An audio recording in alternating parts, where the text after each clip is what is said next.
Hi everyone, welcome to Artefacto YouTube channel where renowned artists share their skills and secrets to help people like you improve their painting. My name is Prasad Beaven and today we're going to dive into the captivating process of watercolor painting, and today I'll be sharing some tips and tricks with you, so stay tuned. And that will do, and I'll begin with my flat brush, and with the sky I'm mixing cerulean and cobalt blue, and start making some free brush marks. When I make these marks, I like to make them in a loose manner, by which also expresses the grain of the paper.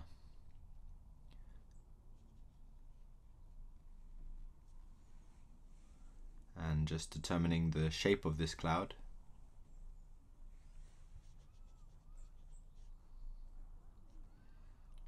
And now I'm softening this area because I want to put in some of the shades of the cloud, the grey. And I'm mixing the three primaries, red, yellow and blue, rose madder, aureolin and cobalt blue.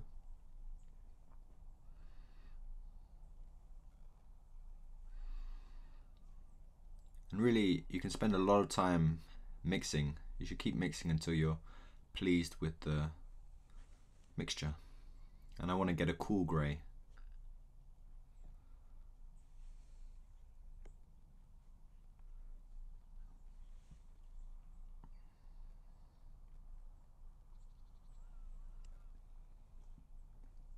The wet wash that I laid on before is making all the edges soft and is giving that cloud-like effect.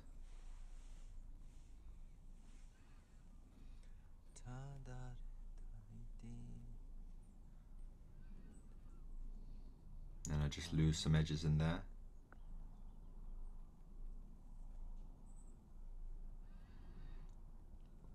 Mixing in a bit of yellow and red with the blue to start to get a green color. Also a bit of sap green.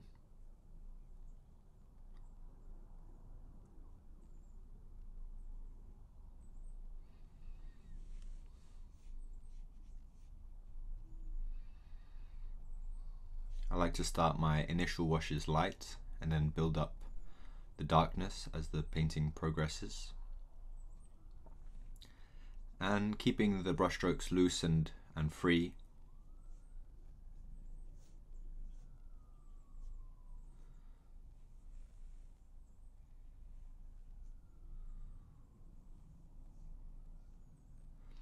And there's a figure I've suggested which I'm leaving light just there by the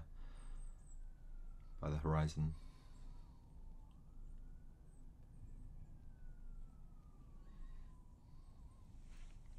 And autumn is approaching, so I'm just also adding in some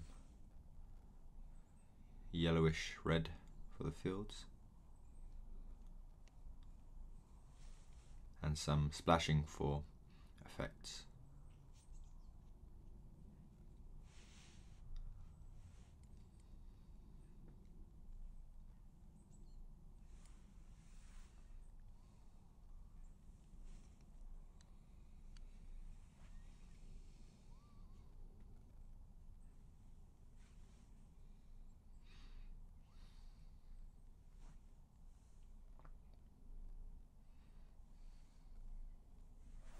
I hope you like what you see. If you'd like to learn more from me, whether it's watercolor principles or techniques, you can register for my free workshop, which is called Rhythm and Flow, via the link in the video description, and we'll do some compelling paintings, some spontaneous sketches. So it's a free workshop and I hope to see you there. And I've got the first wash down now, and I can take a moment just to recalculate the next steps and just add a slight glow to this cloud by taking away this blue pigment here. That will give a kind of light aura.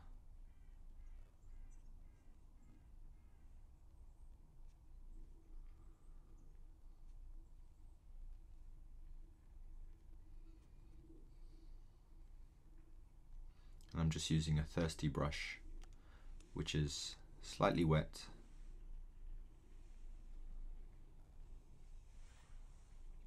but mostly dry.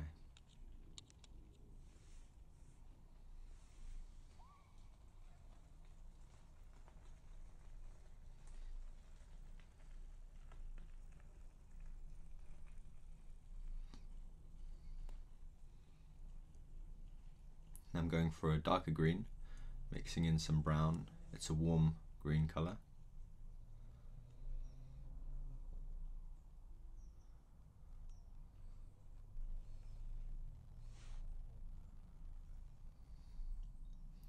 When working in nature, it's important to understand the different temperature of greens. So warm and cool are the keys to making a vibrant forest or nature scene.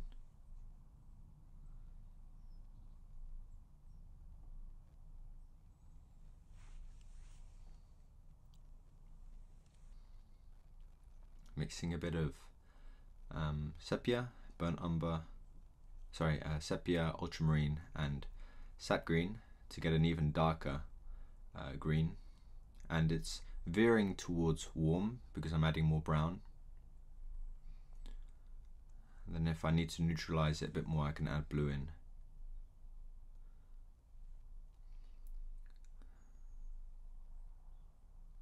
I'm getting these pines in while the wash is still wet, to get a nice soft edge here, and creating some suggestive marks.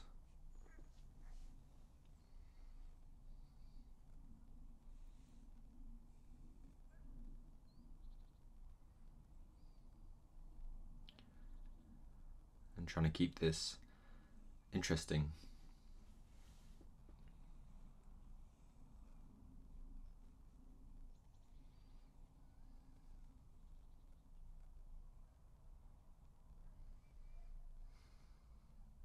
I like to work wet in wet a lot, and this works because there's still a white gap or a paper gap between the forestry, the midground and the foreground, the grassy field, which is giving me the hard edge that I need so I can safely work this in wet without disturbing that foreground.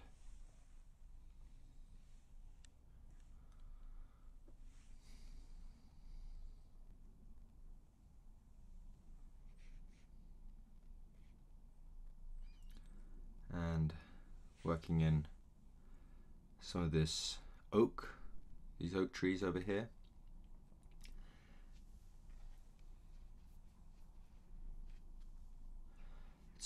It's a brighter green, less muted than the pines.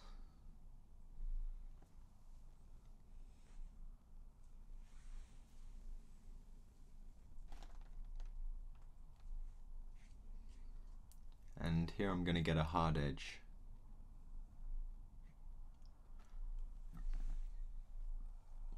And I spend a lot of time deliberating what will be my next move. Some artists describe it like playing checkers or chess, where each move has to be calculated according to the whole. And while you're painting plein air, you have to make these decisions a bit faster and more spontaneously than you might in the studio. And that's part of the fun of it.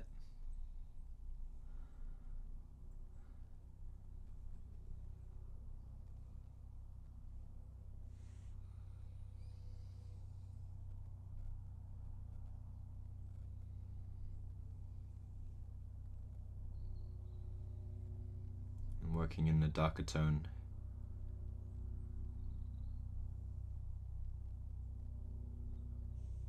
Suggesting this smaller shape here.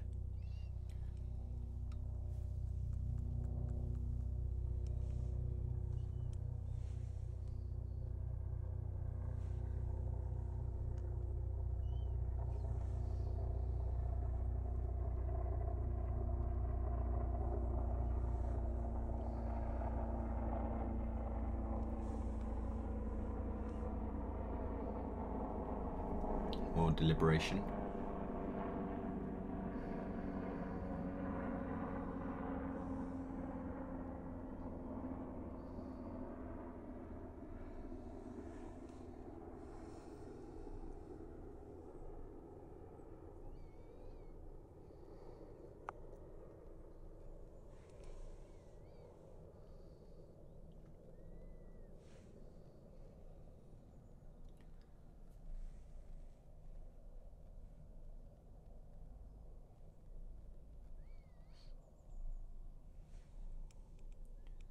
I'm just making this mid-ground part a bit darker.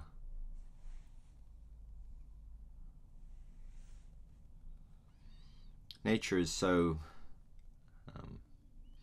varied with subtle tones, textures and temperatures, change of hues. Here I'm playing it pretty safe. I just have the yellowish warm and light and a bit more cool dark, and I've made a brave move to bring forth these dark pine trees a bit more.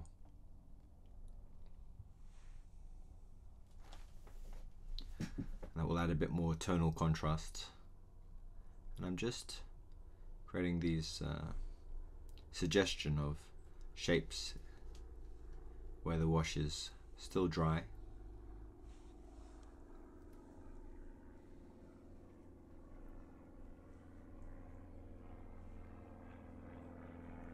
And I've noticed also some shadows of this oak, and just slightly lightening it. That was a bit too dark, and just to create this suggestion of shadows in here.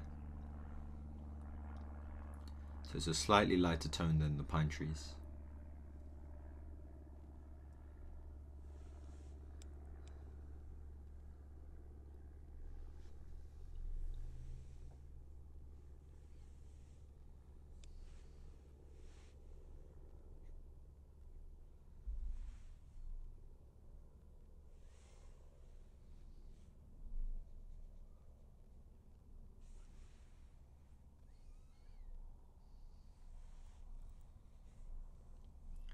Just create something there, some suggestion of branches.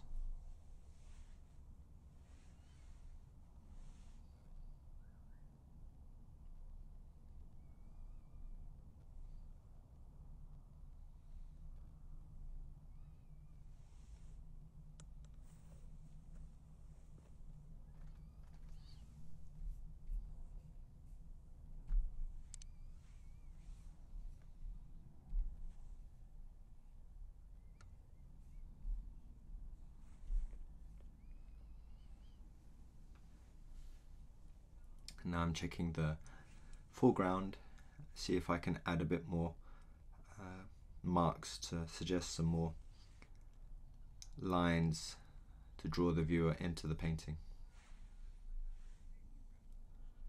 Lines and textures.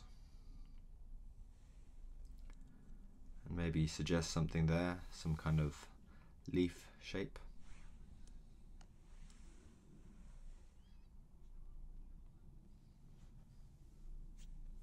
Soften it places.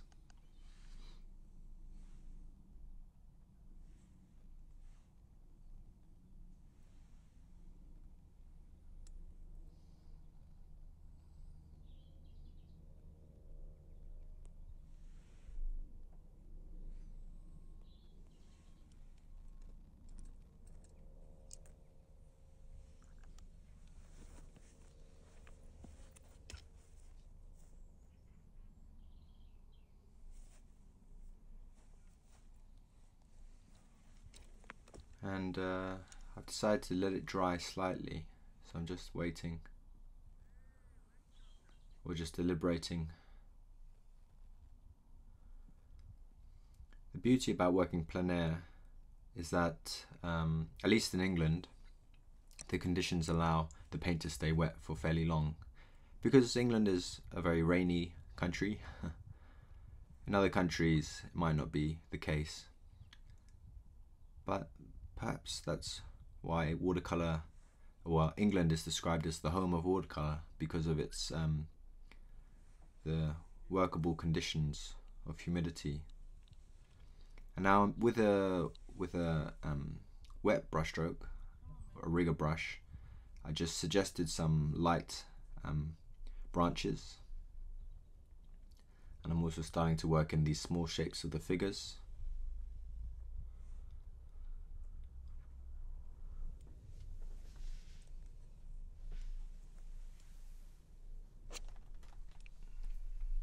And get a nice hard edge there.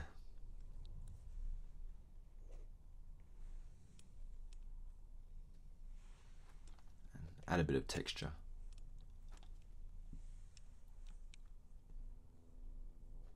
That was using a palette knife.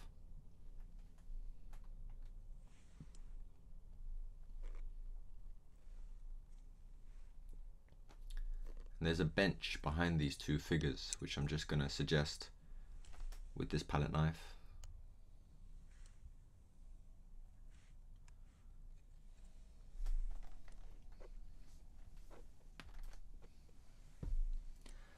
And some more confident marks with the palette knife to suggest some harder, light branches.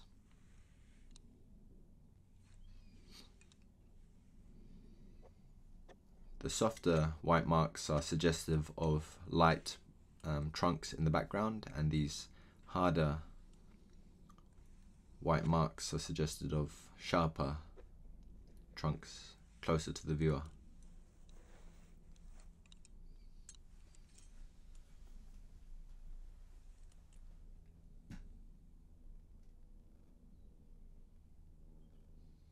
And just lose it slightly.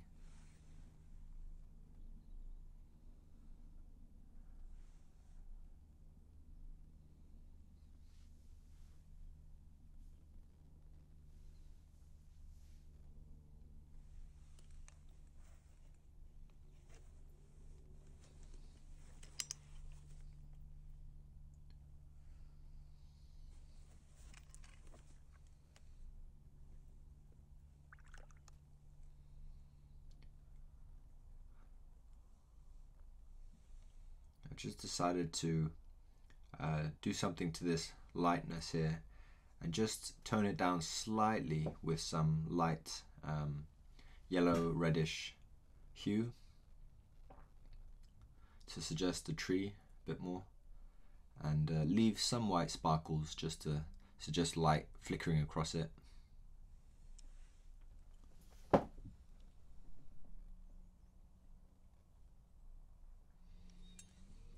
And what I like about this is it's got a nice hard and soft shape, with the hardness on this side, which I'm working in now, and the softness on the other side.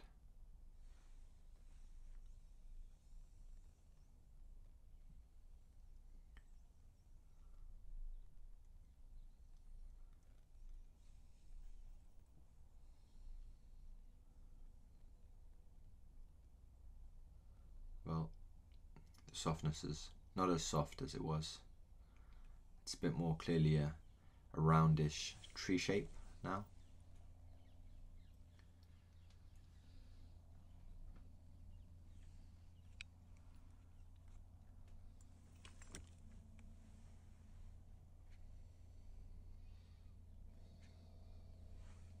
And just working with some of these empty spaces to add a bit of texture, and a palette knife.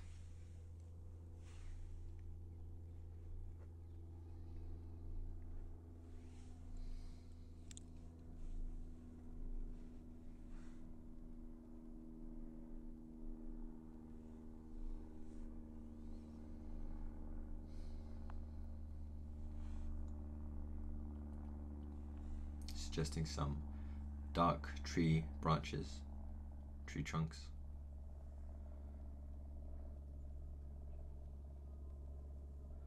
Not too many. Don't make a row of them like a fence. Try to make them, keep them loose and varied. And it's still wet up here, so I can just work in a little bit more. It's not that wet.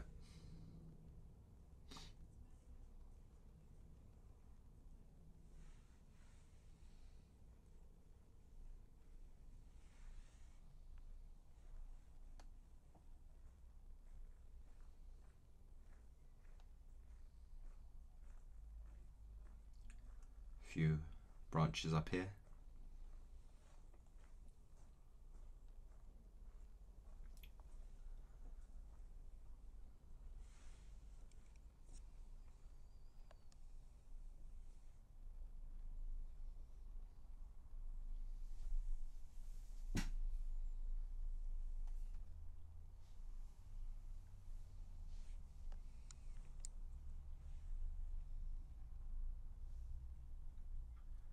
These are just some accents that will suggest realism, and I want to create the suggestion more than the representation of a forest of trees. And that includes the big shapes, the big mass of green, which varies in tone and temperature, and the small trunks and dots, which are like lines. Putting in this small figure with some red. I feel red is a vital addition to this painting because it's a complement of green. Complement is not complement, it's a complement. It's like it completes. It completes the green because they're opposite in the color wheel, green and red.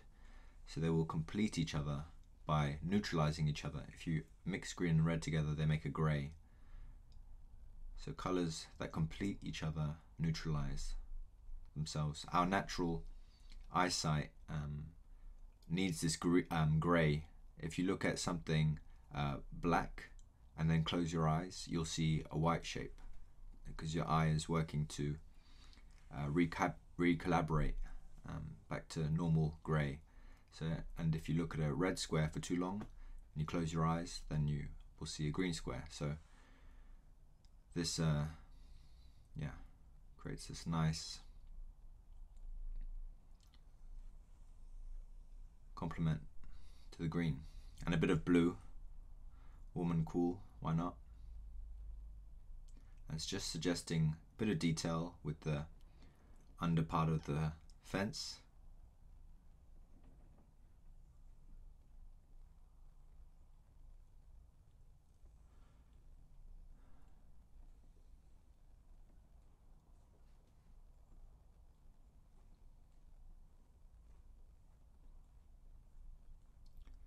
Even these detailed parts, you can see I'm still working at a distance from the paper. My hand is still fairly far away. The brush is much smaller and I'm working slower. But this allows it to be detailed but still suggestive and loose. And allows me to not get too lost in the minuscule parts of this painting.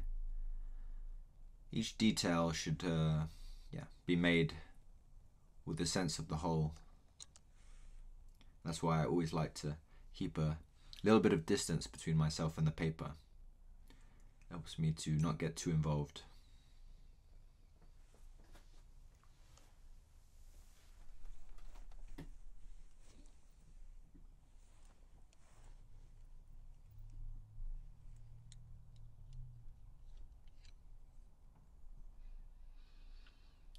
And I just feel this composition is missing something. Something in the foreground, maybe. So I'm deliberating on that.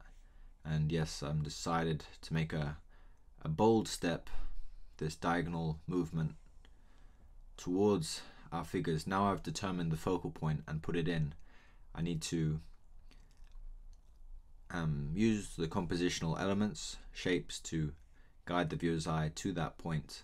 So I'm seeing this nice bush in the foreground field, and I'm using it to break up this straight line, which is a bit monotonous, and put in this shape here. You can see how I'm losing this light line in places. Add a bit more interest.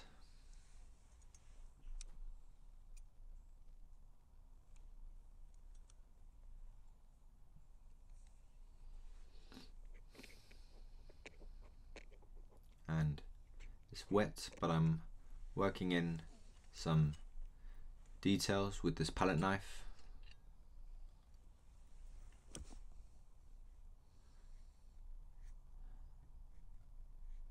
And to compensate for the darkness there, I'm adding a bit of darkness on this side as well. It's not that, you make one side dark, you make the other side dark, but there is a sense of balance that your eye naturally moves towards.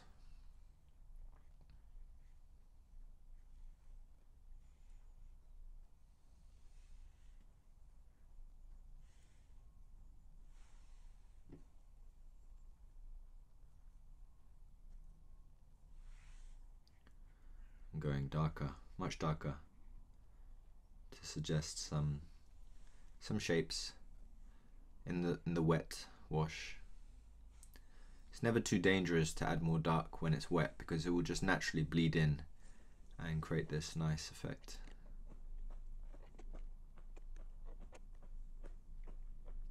Adding a bit more detail, scratching out shapes.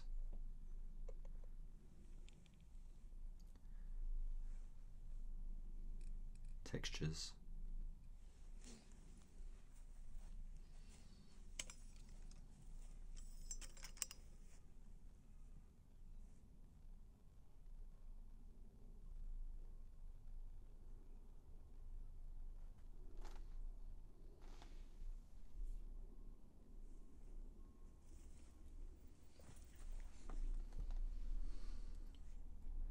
And I've decided to add something here on this side, and that really hits home the movement of the eye through the painting.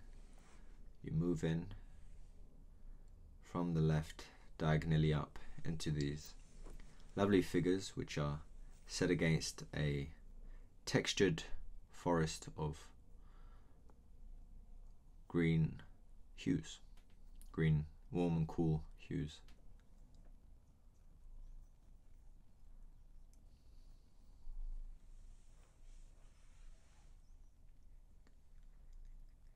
And it's all a bit samey, so I'm just adding in some even darker tones just to set against this foreground shape.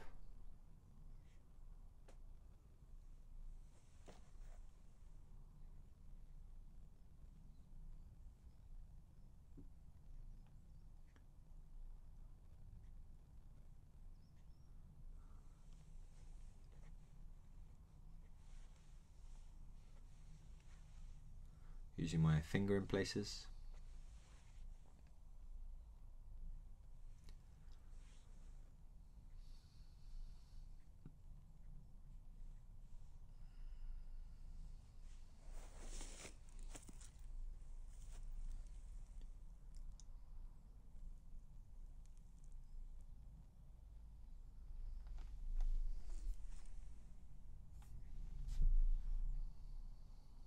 And a few more textures in there.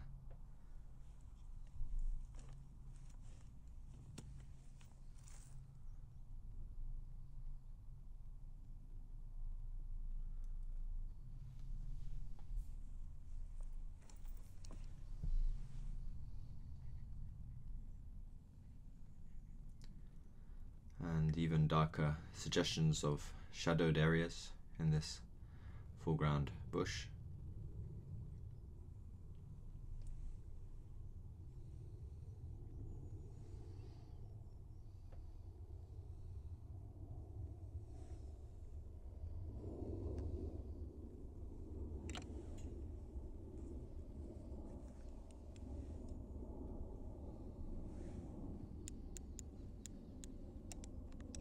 And some splashing.